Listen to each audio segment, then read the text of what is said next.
मेरा प्रणाम। आप लोग महान हैं क्योंकि बहुत से लोग हैं जो अपने लिए, अपने घर परिवार के लिए सोच रहे हैं, पर उसके साथ आप लोग जो देश के लिए सोच रहे हैं, इसके लिए अपना सुख, अपना परिवार का सुख छोड़ के यहाँ पे आप लोग जो देश के लिए काम कर रहे हैं, इसके लिए आप महान हैं। तो ऐसा एक चर्चा, आध्यात्मिक चर्चा हमें क्या सहायता करता है? हम अपने जीवन में व्यस्त रहते हैं, हम अपने जीवन में सुरक्षा खोजते हैं। सुरक्षा ये बहुत एक इम्पॉर्टेंट फैक्टर है। जो परेशानी से हम गुजर रहे हैं, जो भी हम देख रहे हैं, आध्यात्मिकता हमें एक दृष्टिकोण देता है। परेशानी वैसे ही रहता है, पर हमें उसको देखने का नजरिया, उसको झेलने का, उससे पार होने का एक अलग नजरिया हमें मिलता है, वो है आध्यात्मिकता। और हमारा देश भारतवर्ष इस आध्यात्मिकता में भरपूर है। जैसे स्वामी विवेकानंद जी कह रहे हैं कि सभी देश का अपना अपना एक बैकबोन रहता है। बैकबोन मतलब जिसके मदद से हम खड़े रह पाते हैं, हम चल पाते हैं। तो कुछ देश का उनका बैकबोन है उनका अर्थनीति, उनका कोई किसी का है उनका कल्चर, पर इंडिया का बैकबोन है स्पिरिचुअलिटी। और माता जी कह रहे हैं कि भारत के एक कृषक, एक चासी, एक फार्मर, उसके पास आध्यात्मिकता के बारे में, भगवान के बारे में जितना ज्ञान है, फॉरेन में, वेस्टर्न कल्चर में बड़े बड़े प्रोफेसर के पास भी उतना ज्ञान व उतना जो अनुभव नहीं है। तो ऐसा हमारा देश है। और इस देश के एक पुत्र, एक स्वाधीनता संग्रामी श्री अरविंद घोष, जो जन्म हुए हैं 15 अगस्त 1872 में, और ये जो साल है ये उनका 150वां जन्म जयंती का साल है। तो इस वजह से हमारा जो ग्रुप है ईगर टू फोर्ज अहेड, उनका जन्म स्थान कलकत्ता से 15 अगस्त 2021 से हमने हमारा यात्रा शुरू किया है। और अभी तक हम वेस्ट बंगाल, झारखंड, बिहार, आसाम, नागालैंड, अरुणाचल, फिर अरुणाचल से अभी तेजपुर आए हैं और इस रास्ते हम शिलोंग जाएंगे। और ऐसे करके हम 15 अगस्त 2022 में भारत के विभिन्न राज्यों को जाके 15 अगस्त 2022 में उनकी तपोभूमि पौंडीचेरी में हमारा यात्रा का खत्म होगा। खत्म तो नहीं है, ये जो मतलब जो स्पेशल ईयर है, ये हमारे तरफ से एक ट्रिब्यूट, एक ग्रैटिट्यूड ट्रिप है। तो श्री अरविंद जी का क्या मैसेज है, क्या मतलब इम्पोर्टेंस है, जिसके वजह से पूरे भारतवर्ष में घूम के उनका मैसेज को पहुंचाने का काम हो रहा है। जैसे कहा जाता है कि अगर आपने कोई एक नया मतलब शॉप, मिठाई दुकान एक देख ली और अच्छा मिठाई आपको मिल गए, तो आप क्या करते हैं, अपने घर परिवार के लिए भी वो मिठाई लेते हैं कि सभी वो उसका आनंद ले पाए। आपके आस पड़ोस में जो होते हैं उनको भी देते हैं कि देखो एक अच्छा मीठा है, उसको आप चख सकते हो। तो वही काम हम कर रहे हैं। हमें जो चीज़ अच्छा लगा, जो हमें इंस्पायर कर मतलब किया, तो वो चीज़ आपके पास बस पहुंचाने का हम काम कर रहे हैं। तो जैसे बोला गया कि श्री अरविंद जी का जन्म 15 अगस्त 1872, और फिर उनके जो पिताजी थे उस समय, क्योंकि हमारा भारत पराधीन था, तो उनके पिताजी नहीं चाहते थे कि उनके कोई भी बच्चे, उनके कोई भी सुपुत्र वहाँ पे पराधीन भारत में पढ़े। वो चाहते थे वो लोग एक रॉयल कल्चर में, तभी रॉयल कल्चर था ब्रिटिश कल्चर, तो उस कल्चर में वो लोग बड़े हों, वो चाहते थे। इसीलिए छोटे से उम्र में ना तभी वो अपना मातृभाषा जानते थे, ना भारत के बारे में कुछ जानते थे, वैसे ही उम्र में उनको विदेश भेज दिए और वो अपने पढ़ाई में लग गए। वो चाहते थे कि श्री अरबिंदो, उनके पिताजी चाहते थे एक ICS ऑफिसर बने, जो अभी का IAS कहते हैं हम, तभी वो था इंडियन सिविल सर्विस। तो श्री अरबिंद जी वो पढ़ के वो उत्तीर्ण भी हो गए। उसका जो पहला एग्ज़ाम था उसमें भी उन्होंने अच्छा मतलब रैंक लाए, पर उसके बाद धीरे धीरे करके जो भारत के बारे में वो जानने लगे कि कैसा हमारा भारत इन्हीं अंग्रेजों के अधीन में है और कैसा वो कैसी अवस्था में है, तो मैं कैसे इनके अधीन काम करूं। तो तभी वो क्या करते हैं, वो कहते हैं कि मेरे पिताजी का इच्छा था कि मैं एक ICS अफसर बनूं, पर मुझे जब पता चला कि ICS बनना मतलब ब्रिटिश जो कि अभी मतलब जो कि तभी रूलिंग इंडिया में काम कर रहा था उसके अधीन काम करना, तो इसीलिए एक घुड़सवारी का एग्जाम रहता था, वो अपने आप को जानबूझ के डिस्क्वालीफाई कर दिए, वो एग्जाम देने नहीं गए। फिर श्री अरबिंदो 1893 को इंडिया में वापस आते हैं और उसी दिन मतलब उसी साल हमारे और एक भारत के सुपुत्र स्वामी विवेकानंद जी उसी साल शिकागो जाते हैं। इंडिया के बारे में, भारत की जो गरिमा है, भारत की जो आध्यात्मिकता है, पूरे देश में पहुंचाने के लिए जब जाते हैं, उसी समय और एक पुत्र देश को आते हैं, उसका जो और महत्व बढ़ाने के लिए, उसका और जागरूक लाने के लिए।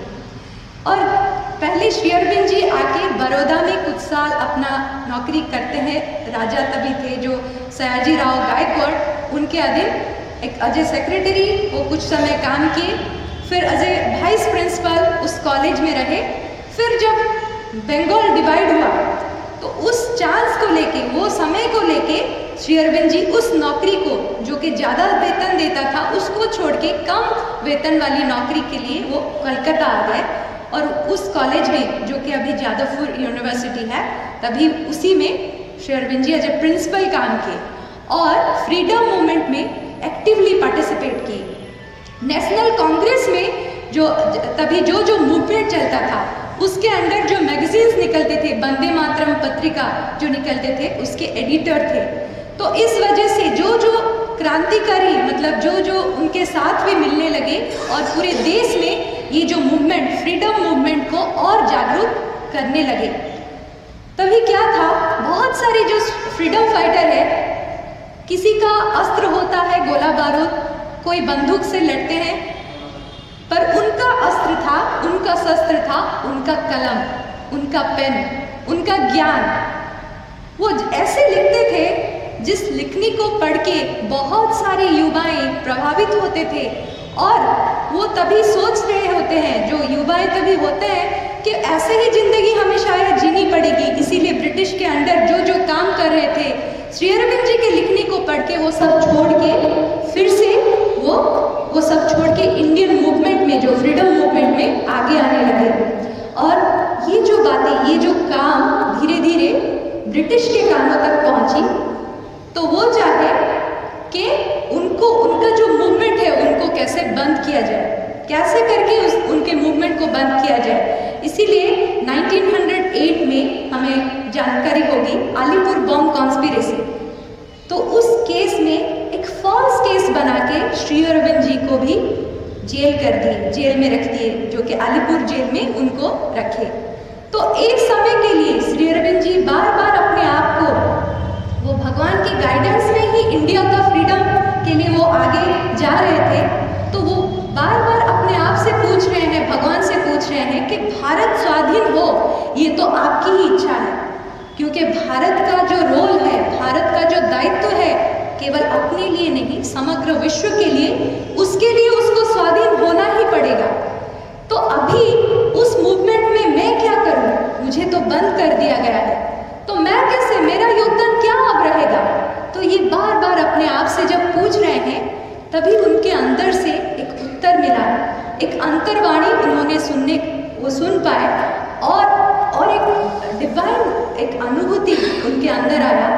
वो जो जेल में थे, जहाँ पे वो जा रहे हैं, जेल मतलब जो कटघरे में जब जा रहे हैं, जो उनका जज है, जो उनके ऑपोजिशन में जो है, उन सब में, सब जेल के सभी जगह में वो देख रहे हैं वासुदेव को, नारायण को। In the jail the thieves, the murderers, the swindlers, and as I looked at them, I saw Vasudeva.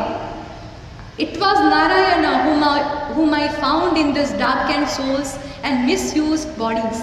तो कह रहे हैं कि वो सभी जगह में भगवान को देख रहे हैं, वासुदेव का दर्शन कर रहे हैं। तो उसी बीच उनके अंदर एक अंतर्वाणी वो सुनने को पाए कि भारत का स्वाधीनता, इंडिया फ्री होना ये निश्चित है, इसे कोई भी नहीं रोक सकता। पर इंडिया फ्री होने के बाद क्या, वो किस और जाएगा, उसका डायरेक्शन क्या होगा। पर ह्यूमैनिटी, मानव, अभी हम क्या फ्री हैं? हम जो चाह रहे हैं वो क्या कर पा रहे हैं? हम अपने आप को क्या परफेक्ट कर रहे हैं, कह पा रहे हैं? अभी हम क्या कर रहे हैं? अभी जो अवस्था में है, क्या हम खुशी से हैं? क्या हम कह सकते हैं हम हर वक्त खुश हैं? नहीं है। तो इन सब बंधनों से, इन सब चीज़ों से जो हम जकड़े हुए हैं, उससे कैसे फ्री हो पाए। और उनके जो तभी उनके सपक्ष में जो वकील थे देशबंधु चित्तरंजन दास, जब उनका चल रहा होता है, वो कह रहे हैं अपने अपील में, वो कह रहे हैं जज को कि long after he Shri Aurobindo is dead and gone, he will be looked upon as the poet of patriotism, as the prophet of nationalism and the lover of humanity. अभी आप जिन कटघरे में जिनको देख रहे हैं, वो एक समय आएगा जब वो नहीं रहेंगे, फिर भी उनका जो बात है, उनका जो मैसेज है समग्र मानव जाति के लिए, वो पूरे विश्व में वो गुंजरित होगा, वो इको होगा।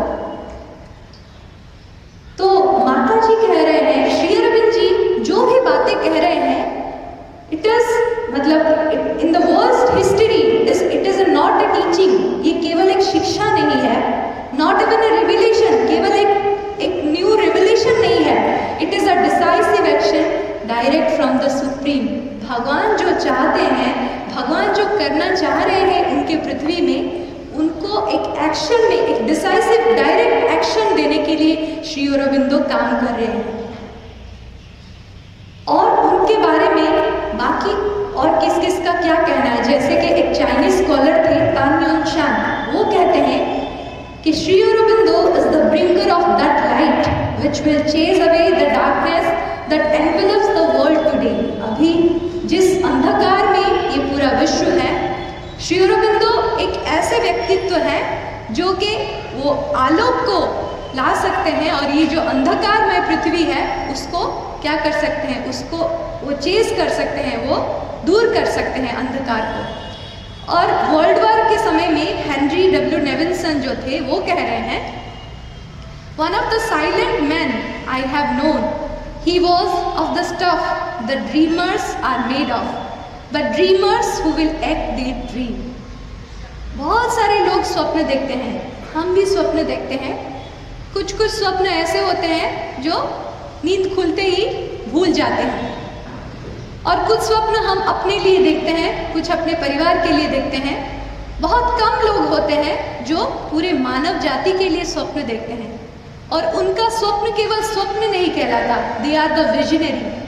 वो फ्यूचर में जाके हमारा भविष्य क्या है, और उस स्वप्न के साथ, उस विजन के साथ एक फोर्स भी रहता है जो उसको काम करने के लिए वो आगे ले जाता है। तो ऐसे ड्रीमर है, ऐसे वो व्यक्तित्व हैं जो केवल स्वप्न नहीं देखते, उसको वास्तवता में परिणत करने का भी उनके अंदर क्षमता है। तो श्री अरविंद जी 1910 में जब रिहा होने के बाद, जेल से रिहा हुए, वाइज्जत बरी हुए, उसके बाद वो उनके अंदर से फिर से निर्देश आता है कि गो टू पौंडीचेरी, और 1910 में वो पौंडीचेरी चले जाते हैं। 1910 से 1950 तक 40 साल तक वो तपस्या करते हैं कि ये मानव जाति कैसे फ्री हो सकता है। और उसी बीच एक बहुत बड़ा घटना घटती है 1947 15 अगस्त। वो क्या था? हमारा भारत स्वाधीन हुआ। और कब हुआ? देखिए 15 अगस्त श्री अरविंद जी के जन्मदिन पे ही हुआ। तो 14 अगस्त में उनको तिरुचिरापल्ली रेडियो स्टेशन से एक मैसेज ब्रॉडकास्ट करने के लिए पूछा गया।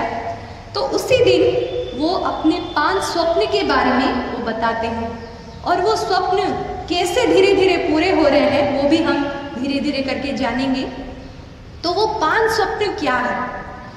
जैसे मैंने कहा कि बहुत सारे विजनरी होते हैं जो फ्यूचर में जाके क्या हो सकते हैं, हमारा पॉसिबिलिटी क्या है वो बताते हैं। जैसे सपोज आप चांद को देख रहे हैं, एक व्यक्ति है जो चांद को नहीं देखा है, अगर उसको बोला जाए कि चांद ऐसा है, चांद ऐसे वाइट कलर का है, उसका शीतल का हमें रात को महसूस होता है, वो कुछ समझेगा। और एक दिन आपने चांद देखा, आपके अंदर और क्या क्या अनुभूति आए कि चांद में आप उसको लेके कविता भी लिख सकते हैं, एक ऐसा महसूस आप कर पाए। पर जो व्यक्ति चांद पे गया हो, चांद पे पहुंच के चांद के बारे में आपको बताए, तो किसका व्यू ज़्यादा करेक्ट होता है, ज़्यादा हम उसको सुन पाते हैं। तो श्री अरविंद जी भी ऐसे व्यक्तित्व हैं जो फ्यूचर हमारा क्या हो सकता है, मानव जाति किस ओर जा रहा है, ये वर्ल्ड, ये जो पृथ्वी है, इसका भविष्य क्या है, उसके बारे में बताते हैं। तो उनका 5 ड्रीम्स जो हम देख रहे हैं, उनका पहला ड्रीम है फ्री एंड यूनाइटेड इंडिया। जैसे वो बोल रहे हैं, इंडिया आज फ्री हो गया है और ये मेरे जन्मदिन पे फ्री हुआ है, ये कोई कोइंसिडेंस नहीं है, it is not by chance और an accident, it is a seal and sanction from the supreme. ये भगवान के द्वारा दिया गया एक गिफ्ट है, एक तोहफा है कि मेरे ही जन्मदिन पे भारत को, मेरे माँ को उन्होंने स्वाधीन किया। पर वो कह रहे हैं, पर जैसे कहा गया कि सभी कंट्री के, एक कंट्री का एक सोल है। पर श्री अरविंद जी कह रहे हैं, देखिए विश्व में कैसे बहुत सारे देश हैं, बहुत सारे देश में बहुत सारे आक्रमण भी हुए हैं, पर इंडिया में, भारत में ज़्यादा से ज़्यादा आक्रमण हुए हैं, फिर भी अपनी संस्कृति को, अपनी जो महत्वता को अभी तक वो बजाय रख पाया है। तो श्री अरविंद जी कह रहे हैं, ये भारत माँ एक देवी है, it is not an inert piece of land. हम अपने देश को सोच रहे होंगे कि ये पहाड़ है, झरना है, नदी है, एक भूखंड की तरह हम सोचते हैं। पर श्री अरविंद जी कह रहे हैं, ये कोई इनर्ट पीस ऑफ लैंड नहीं है, ये एक सोल है, एक लिविंग सोल है, एक देवी है। भारत एक देवी है, अगर वो चाहे, माता जी कह रहे हैं, अगर वो चाहे तो ह्यूमन फॉर्म में भी हमारे आगे वो आ सकते हैं। ऐसा सोल है, ऐसा एक देवी है भारत माँ। तो भारत का जो आत्मा है, भारत का जो सोल है, वो जो पार्ट्स को लेके उसको भारत कहा जाता था, जिसको हम अखंड भारत कहते हैं, धीरे धीरे करके 1947 में 14 अगस्त में जब डिवीजन हो गया, इसका उसका आत्मा का भी डिवीजन हो गया। तो श्री अरविंद जी कह रहे हैं, इन लैंड्स में, ये जगह में बहुत सालों से तपस्या हुआ है, ये पूरा भारत, इसको लेके उसका जो पहचान है वो फिर से वो वापस आएगा, फिर से फ्री तो हो गया है पर यूनाइट भी फिर से होगा। और किन किन देशों को लेके ये अखंड भारत बता रहे हैं, 9 कंट्रीज को लेके, वो है अफगानिस्तान, बांग्लादेश, भूटान, बर्मा, इंडिया, नेपाल, पाकिस्तान, श्रीलंका, तिब्बत। तो ये देख के आपको बहुत आश्चर्य हो रहा होगा कि अभी जो सिचुएशन हम देख रहे हैं, देश देश में कैसे झगड़े हो रहे हैं, हर दिन एक नया नया केस हम देख रहे हैं। इन सिचुएशन में यूनाइटेड इंडिया, ये पागलपन जैसा लग रहा है, ये हो सकता है क्या? तो ये सेम क्वेश्चन माता जी और श्री अरविंद जी को भी किया गया कि अभी जो पाकिस्तान है, पाकिस्तान जब अलग हो गया तो वो कैसे फिर से मिलेगा? हम दोनों में, ये 2 कंट्री में जो एनिमिटी है वो कैसे उसमें कैसे बदलाव आएगा? तो श्री अरविंद जी वो एक मैसेज दे रहे हैं कि पाकिस्तान का जन्म एक फॉल्सहुड है, एक मिथ्या के बेस पे उसका जन्म हुआ है, और जो चीज़ फॉल्सहुड के बेस पे जन्म होता है उसका कोई स्थायित्व तो नहीं रहता है, वो जरूर फिर से इंडिया से मिलेगा और अखंड भारत बनेगा। तो माता जी को भी ये सेम क्वेश्चन पूछा गया कि ये क्या सच में संभव है? तो माता जी कह रहे हैं ये कैसे हो सकता है, उसका एक आइडिया दे रहे हैं कि पाकिस्तान के अंदर ही, अपने कंट्री के अंदर ही 5 पॉलिटिकल डिवीजन उनके अंदर ही आएंगे। और वो अपने आप में 5 भाग में बट जाएंगे और एक एक भाग इंडिया से मिलने के लिए चाहेंगे थ्रू फेडरेशन। एक फेडरेशन बनेगा जिसके मदद से वो इंडिया से मिलने के लिए चाहेंगे। तो ये माता जी बता रहे हैं ऐसे करके ये जो 9 देश मिलके फिर से एक अखंड भारत बनने जा रहा है। फिर उनका जो दूसरा स्वप्न है वो है liberation and council of Asian Nations. तभी ये जो 1947 में जब श्री अरविंद जी ये मैसेज दे रहे थे तब एशिया के बहुत सारे दूसरे कंट्री थे जो कि फ्री नहीं हुए थे और धीरे धीरे करके उनको भी फ्रीडम मिला। पर उस समय माता जी कह रहे हैं उस समय वेस्टर्न जो वर्ल्ड है वो क्या था, उसका बहुत नाम था। वो बहुत एक मतलब माता जी फ्रांस में जन्मे हैं तो बोल रहे हैं फ्रांस एक बहुत बड़ा मतलब कल्चरली एंड इकोनॉमिकली बहुत डेवलप जगह था। पर अभी देखिए कैसे हम धीरे धीरे देख रहे हैं कि उन जगह में धीरे धीरे कैसे उन बैंकरप्ट हो रहे हैं। ग्रीक हो, बहुत सारे ऐसे जगह है जो धीरे धीरे बैंकरप्ट हो रहे हैं पर बाहर नहीं दिखा रहे हैं। और इस तरफ एशिया में धीरे धीरे उसका उत्थान हो रहा है। एशियन जो कंट्रीज है उसका नाम धीरे धीरे बढ़ रहा है। जैसे एशियन कंट्री में मेजर कंट्रीज हम देख रहे हैं, जापान है, चाइना है, साउथ कोरिया है, इंडिया है। बहुत सारे पॉइंट पे उसका नाम धीरे धीरे आ रहा है। जैसे हम देख रहे हैं कल्चरली उसका नाम आ रहा है, डेवलपमेंट में उसका नाम आ रहा है और इंडिया भी वो कैसे मतलब धीरे धीरे आगे जा रहा है। तो श्री अरविंद जी कह रहे हैं कि देखिए 1945 में जब जापान में एक बहुत बड़ा दुर्घटना घटी, जब उनके 2 मेजर सिटीज़ में हिरोशिमा एंड नागासाकी, वो 2 मेजर सिटी में क्या हुआ, बम्बार्डमेंट हुआ था। तो पूरा कंट्री पूरा तहस नहस हो गया था। मोरली पूरा दे वर वेरी मतलब वो बहुत नीचे चले गए थे। पर कितने कम समय में देखिए कितना डेवलपमेंट, कितना कम समय में उनका जागरूक हुआ है। तो ये क्यों हुआ है?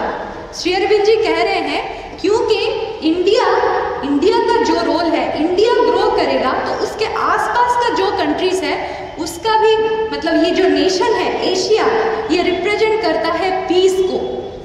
एशियन कंट्रीज रिप्रेजेंट करता है पीस को। तो ये जो मैसेज पूरे वर्ल्ड में जाएगा इसके लिए उसका उत्थान आवश्यक है। Asia has arisen, only little has to be done. There India has a part to play with an energy and ability which already indicate the measure of her possibility and the place she can take in the Council of Nations। अभी जो हम देख रहे हैं council of nation में जो security council है, security council में अभी इंडिया का जो मतलब जो आगे आया है, इंडिया को रिकॉग्नाइज कर रहे हैं। तो इंडिया का रोल धीरे धीरे पूरे विश्व में, पूरे एशिया में वो स्प्रेड करेगा। फिर कह रहे हैं the son of India's destiny would rise and fill all India with its light and overflow India and overflow Asia and overflow the world। ये हो रहे हैं। अभी हम उसको भी देख रहे हैं कि एशियन नेशंस भी क्या कर रहे हैं, जागरूक हो रहे हैं, उनके डेवलपमेंट हो रहे हैं। उसके अंदर भी एक यूनिटी आएगा। वो कह रहे हैं एक कन्फेडरेशन बनेगा एशियन कंट्रीज के अंदर। और उसके साथ उनका जो थर्ड ड्रीम है वर्ल्ड यूनियन। हम जब वर्ल्ड यूनियन के बारे में सोचते हैं आफ्टर द वर्ल्ड वॉर 2, एक उसके बाद एक पैक्ट बना कि उसके बाद कोई वर्ल्ड वॉर नहीं करेंगे। एक शांति का प्रस्ताव सभी कंट्रीज के पास गया। बहुत कम कंट्रीज थे जो उस प्रस्ताव में राजी हुए और वो वर्ल्ड वॉर मतलब और वार ना करने की एक पैक्ट में वो बंधे हुए, यूनाइटेड नेशंस बना। तो ऐसे करके, पर आप सोचिए क्या इस बेस पे यूनिटी आ सकती है? जैसे हम आजकल देख रहे हैं कि हम अपने आप को सेफ फील कर रहे हैं हमारे पास जितना एटॉमिक पावर है। एक कंट्री अपने आप को कैसे अपने आप को ग्रेट बोल रहा है, उसके पास जितने एटॉमिक पावर का उसके पास जितना मतलब है। तो श्री अरविंद जी कह रहे हैं क्या फियर के बेसिस पे यूनिटी आ सकती है? आप किसी को डरा के आप जबरदस्ती यूनिटी ला सकते हैं क्या? तो श्री अरविंद जी का ये मतलब है कि यूनिटी आएगी, पर it will B not based on fear. एक प्रेम भाव के साथ एक मतलब एक अलग तरीके का यूनिटी सभी के अंदर आएगा। वो कैसे आएगा? That unification of the human world is under way. A new spirit of oneness will take hold of the human race। और ये मतलब ये केवल स्वप्न नहीं है, इसको वास्तवता में परिणत करने के लिए एक छोटा सा जगह है जो इंडिया में है पर इंडिया का नहीं है, कोई वो पूरे वर्ल्ड का है। और वहाँ पे कोई जाति, कोई धर्म, कोई मतलब सेक्ट कुछ नहीं है। आप are a servitor of the divine, आप are a worker of the divine, you can stay there. वो है ऑरोविल। ऑरोविल के बारे में कोई सुने हैं? कोई जानते हैं? ये पौंडीचेरी के पास ये जो इसका जो मतलब स्वप्न था, माता जी के द्वारा ये स्थापित हुआ है। माता जी का एक विजन था कि एक ऐसा जगह हो जहाँ पे कोई अपने आप को अलग नहीं कर सकता। वो केवल ये सोचेगा, सब जो भी वहाँ पे रहेंगे वो एक होके केवल भगवान के काम में नियोजित होंगे, ना अपने लिए ना परिवार के लिए, केवल भगवान के लिए वो नियोजित होंगे। और यहाँ पे अभी ये जब मतलब इसका जब फाउंडेशन पड़ा, 124 नेशंस एंड 23 इंडियन स्टेट्स, तभी 23 इंडियन स्टेट्स जो थे सब जगह से मिट्टी गया है। 124 नेशन से और 23 इंडियन स्टेट से मिट्टी जाके एक जगह पे उसको स्थापित किया गया, जो यूनिटी के लिए, वर्ल्ड यूनिटी के लिए एक मैसेज, एक प्रिपरेशन दे रहा है। और अभी करेंटली 63 नेशंस के लोग एक साथ यहाँ पे रह रहे हैं, ना कोई डिवीजन, ना कोई मैं यहाँ से हूँ या वहाँ से हूँ। अजय मतलब एक भगवान का जो संतान, as a servitor of the divine, they are staying there. और वहाँ पे हर फील्ड पे रिसर्च हो रहे हैं, साइंटिफिक फील्ड पे रिसर्च हो रहे हैं, एग्रीकल्चर फील्ड पे हो रहे हैं, सभी फील्ड पे, आर्ट एंड कल्चर, सभी जगह से वहाँ से एक रिसर्च चल रहा है। और ये वर्ल्ड यूनिटी के लिए एक मैसेज है। तो ये जो मैसेज है कि मतलब भारत में एकता, फिर एशिया में एकता, एशिया में जागरण, फिर वर्ल्ड यूनिटी, ये जो स्वप्न, ये जो चीज़ें भारत में उभर रहे हैं, भारत में आ रहे हैं, ये मैसेज कौन सभी के पास पहुंचाएगा? इसके साथ उनका जो चौथा ड्रीम है, श्री अरविंद जी कहते हैं कि India will be the spiritual leader, it will be the spiritual Guru of the world. Spiritual गुरु, गुरु का मतलब क्या है? गुरु उसका एक संस्कृत वर्ड है जिसका मतलब, गु का मतलब है अंधकार और रू का मतलब है आलोक। जो हमें अंधकार से आलोक की ओर ले जा सकता है वो है गुरु, स्पिरिचुअल गुरु। स्पिरिचुअलिटी क्या है? माता जी कह रहे हैं, अगर इसको सरल में हम समझे, स्पिरिचुअलिटी का मतलब है आत्मा के अधीन में जो जीवन है। जैसे एक बार क्या हुआ, आप स्पिरिचुअलिटी को अगर समझेंगे, एक बार क्या, शिष्य के साथ रास्ते में जा रहे थे और उन दोनों का मतलब फाइनल एग्जाम का टाइम था, ऐसा सोच लीजिए। तो गुरु कुछ एग्जाम उनको देंगे, तो तभी तो ऐसे फॉर्मेट नहीं था कि ऐसे क्लास में बैठ के एग्जाम दिया जाए। गुरु और दो शिष्य चल रहे थे, एक आम का पेड़ देख रहे हैं, आगे एक दृश्य है, एक आम का पेड़ देख रहे हैं। तो क्या कर रहे हैं, कुछ बच्चे वहाँ पे आम के पेड़ पे मतलब पत्थर मार रहे हैं। तो गुरु उनको समझ में आ गया कि क्या एग्जाम में इनका आएगा। तो वो प्रश्न कर रहे हैं दो शिष्य को, ये जो दृश्य देख रहे हो आप अपने आगे, इससे आप क्या सीख रहे हो? तो एक उनका जो शिष्य था वो देख के बोल रहा है कि देखिए गुरुजी, ये जो आम होता है कितना मीठा होता है, कितना बढ़िया होता है, उसको किसी ना किसी ने तो लगाया होगा ना, परिश्रम करके किसी मनुष्य ने ही लगाया है। और देखिए वो जो उसको पानी देके जितना बड़ा किया है, पर उसका कोई फर्ज नहीं है। ये जो बच्चे हैं, गिन चुन के कुछ बच्चे हैं, अगर आम का पेड़ अपना आम कुछ उनको दे देता तो क्या पत्थर मार रहे हैं।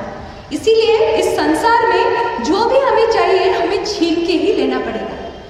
ये एक शिष्य का मंतव्य था।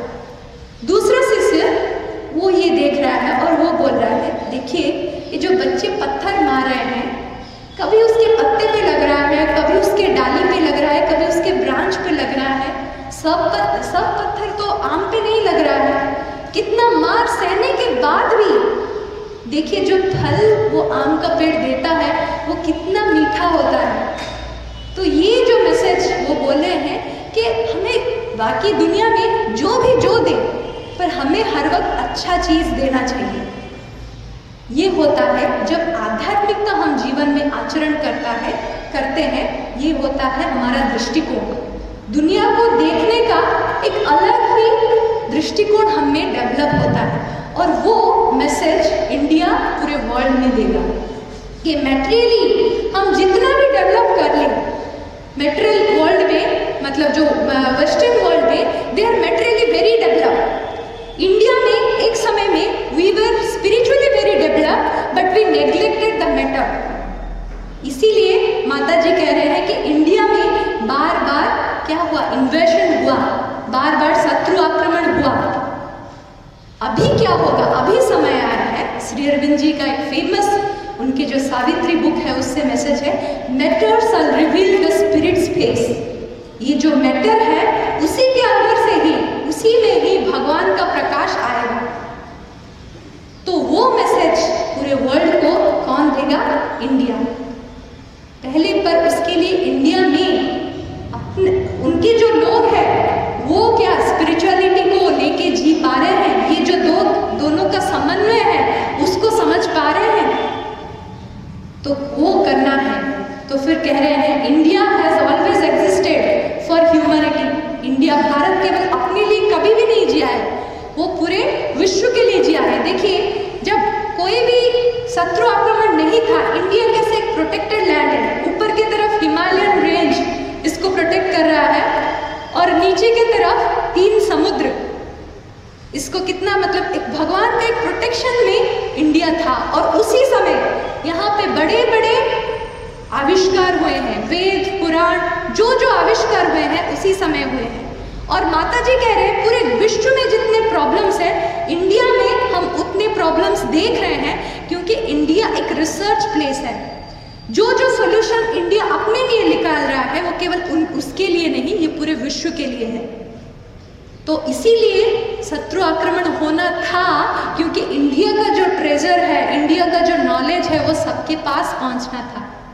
जो मतलब जब इन्वेशन होके जो बुक्स हमारे यहाँ से पूरे विश्व में गए हैं, उनका ये मंतव्य है कोई साधारण व्यक्ति ऐसा नहीं लिख सकता है, कोई असाधारण व्यक्तित्व ही, कोई असाधारण देश ही ऐसे बातें बोल सकता है।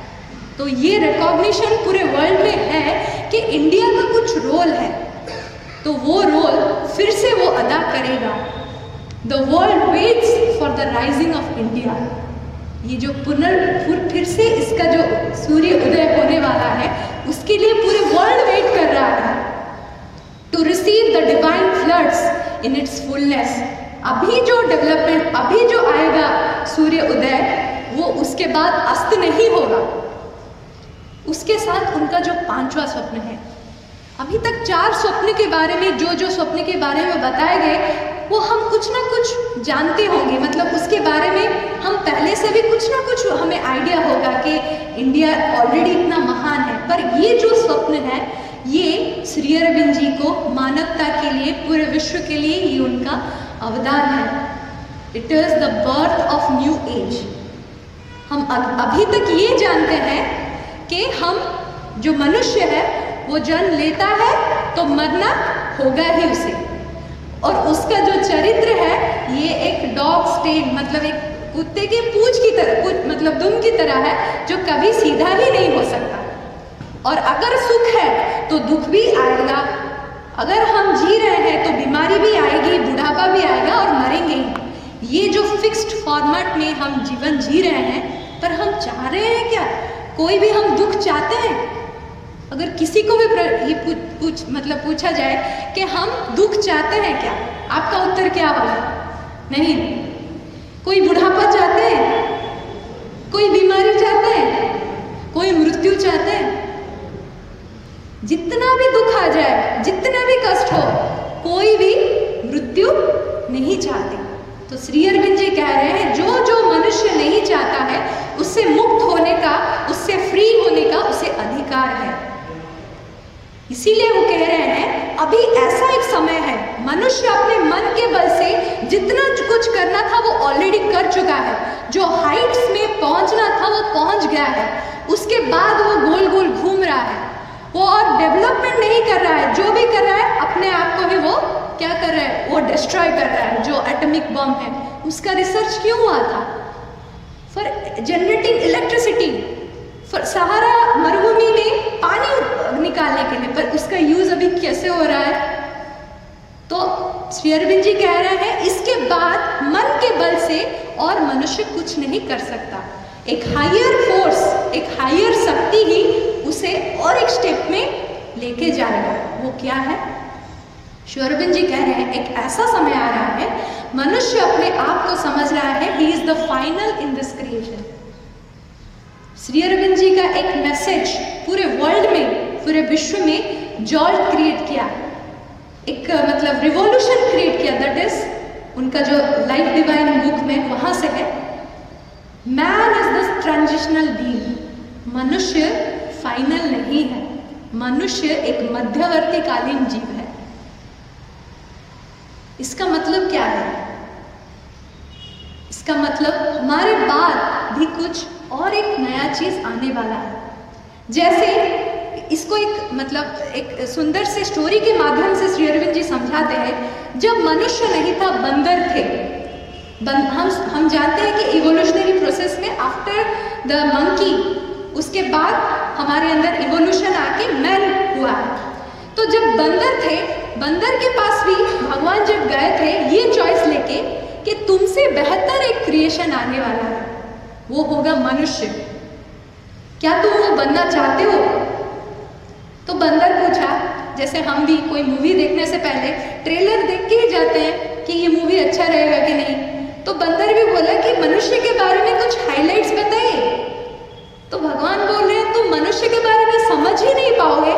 वो एक रूम में बैठ के ऑस्ट्रेलिया में कोई होगा उससे वो बात कर पाएगा, ये क्या बंदर समझ पाएगा? बंदर को अगर कविता सुनाए वो समझ पाएगा? नहीं समझ पाएगा। फिर भगवान बोले ठीक है, तुम जैसे समझ पाओगे वैसा एक बात बताऊंगा। वो ये होगा कि तुम्हारा जो पूछ है वो मनुष्य का वो पूछ नहीं रहेगा। तो आधे से ज्यादा बंदर मतलब उनके अंदर क्या हुआ, ये आया कि हमारे पूछ के बिना हम कैसे रह सकते हैं? यही तो हमारा सुख दुख का साथी है। जब दुख आता है इसी को ही हिला के हम खुश हो जाते हैं, एक डाली से दूसरी डाली चले जाते हैं। ये अगर नहीं रहेगा तो क्या अच्छा रहेगा होगा? तो आधे से ज्यादा बंदर वो रिजेक्ट कर दिए। पर कुछ बंदर थे, कुछ बुद्धिमान बंदर थे, वो ये सोचे कि भगवान कह रहे हैं कि हमसे बेहतर होगा, हमारे क्रिएशन, हमारे पहले जो क्रिएशन है उससे बेहतर है और हमारे से बेहतर होगा तो अच्छा ही होगा। तो जो हाँ भरे वही हम अभी मनुष्य है और हमारे पास फिर से एक चॉइस है। श्री अरविंद जी कह रहे हैं जिन जिन अपूर्णता, जिन जिन इम्परफेक्शन को लेके अभी हम जीवन जी रहे हैं उन सब से भी हम मुक्त हो सकते हैं। एक ऐसा जीवन जहाँ पे मृत्यु नहीं रहेगा, दुख नहीं रहेगा, बीमारी नहीं रहेगी और बुढ़ापा नहीं रहेगा। एक ऐसा जीवन के और हम जा सकते हैं। फिर यही सेम क्वेश्चन है जैसे बंदरों को पूछा गया था, मनुष्य के पास भी सेम क्वेश्चन है। The world is preparing for a big change, will you help? और आपका आंसर क्या है? हम ये परिवर्तन हमारे अंदर, इस सोसाइटी के अंदर जो स्वप्न श्री अरविंद जी बता रहे हैं कि ऐसा एक वो पृथ्वी हम मतलब होगा जहाँ पे स्वर्ग राज प्रतिष्ठा होगा, जहाँ पे स्वर्ग हमें शरीर छोड़ के कहीं नहीं जाना पड़ेगा, यही स्वर्ग बन सकता है। क्योंकि हमारे अंदर जो भगवान का जो मतलब एक छोटा सा अंश है जो बार बार अपने आप को प्रकाश करने को चाह रहा है, पर हम बाहरी चीज़ों में उलझ के उसको प्रकाश होने नहीं दे पा रहा है, एक समय ऐसा आएगा वो कंप्लीटली वो प्रकाश होगा। और इस पृथ्वी में, एशिया में, वर्ल्ड में ये जो जो सूर्य उदय हम चाहते हैं वो होगा। और श्री अरविंद जी उसके साथ कह रहे हैं कि अभी हम एक युगांतर में हैं, कलियुग खत्म हो रहा है, सत्ययुग का आरंभ हो रहा है, इसीलिए ज़्यादा परेशानी, ज़्यादा सब कुछ हम देख रहे हैं। पर ये जो सत्ययुग आएगा, it will be a permanent Satyayuga आने वाला है। यही है एक न्यू एज का मैसेज। तो इसके लिए हमें क्या करना पड़ेगा? पहले तो हम चाहते हैं कि नहीं ये होगा, मतलब ये जैसे भी करके होगा, क्योंकि it is already sanction from the supreme. पर अगर हम हाँ करेंगे तो कॉन्शियसली ये होगा। अगर हम ना करेंगे तो श्री अरविंद जी कह रहे हैं कि ये जो हम देख रहे हैं कोरोना से हम सीख गए हैं कि नहीं? एक अच्छा मैसेज आया था कि if you can not go outside, go inside. तो ऐसे मैसेजेस बार बार हमको झटका दे के आएगा अगर हम नहीं कॉन्शियसली, अगर वो जीवन जीने के लिए हम प्रिपेयर नहीं होंगे तो ऐसे झटके के साथ ऐसे चीज़ें हम मतलब होगा ही होगा। तो उसके लिए हम कॉन्शियसली कैसे प्रिपेयर हो पाए, इसी के लिए ये आज का सेशन और श्री अरविंद जी का मैसेज आपको बताया गया।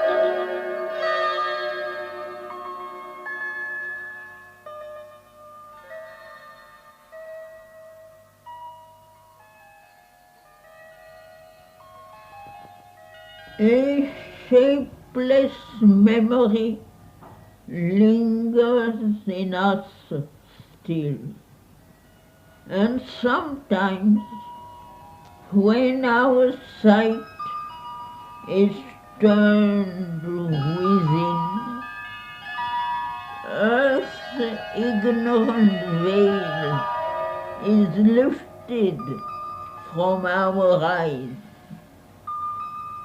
There is a short, miraculous escape.